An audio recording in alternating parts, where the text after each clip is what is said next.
महादेवा भवानी शंकर मृत्युंजय महारुद्र दूत पापेश्वर देवता महाराजा हे सर्व दूत पापेश्वर संस्थांचे समस्त भक्त मंडळी आणि गावापासून मुंबईपर्यंत समस्त ठिकाणी राहणारे या ठिकाणी दरवर्षीप्रमाणे ह्या उत्सवाची सांगता म्हणून या ठिकाणी हे ब्राह्मणद्वारा महारुद्र लघुरुद्र करून जप करून त्याप्रमाणे हवन करून यथासांगपणे सेवा चाकरी केलेली आहे ती मान्य करून घ्या. त्यात काय कमी जास्त झालं असेल ते परिपूर्ण करून घ्या आणि या सेवेने संतुष्ट होऊन सर्व भक्तगणांवर आपले अमृतमयाची कृपा दृष्टी ठेवा. प्रत्येकाच्या घरामध्ये सुख शांती समाधान मिळेल असा आशीर्वाद द्या.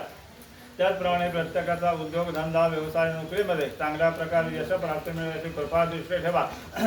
कुणाच्या पाठीमागे काय क्लेशपीडा ग्रहपीडा पितृपीडा काय असेल तर नाहीसे करून टाका. सर्वांना सद्बुद्धी सत्शास्त्र सत्संगतीचा लाभ करून द्या. त्याचप्रमाणे भक्तगणांच्या जन्मपत्रिकेमध्ये ग्रहदशा अंतरदशा महादशा किंवा जन्मजन्मांतरीचा काय कर्मविपाक असेल तो तुमच्या पायाखाली घाला. त्याचप्रमाणे कुलदेवता ग्रामदेवता इष्टदेवता पितृदेवता वास्तुदेवता या सर्वांचं गणित करून सर्व कुटुंबियांचा भक्तजनांचा उद्धार होईल असा आशीर्वाद प्राप्त करून द्या. त्याचप्रमाणे प्रत्येकाच्या संसारामध्ये सुखी समाधानी होऊन उत्तरोत्तर हरिभक्ती वाढेल नामस्मरण वाढेल आणि सर्वांना सद्बुद्धी प्राप्त होऊन तुमच्या कृपेने सर्वांचा उद्धार होईल असा आशीर्वाद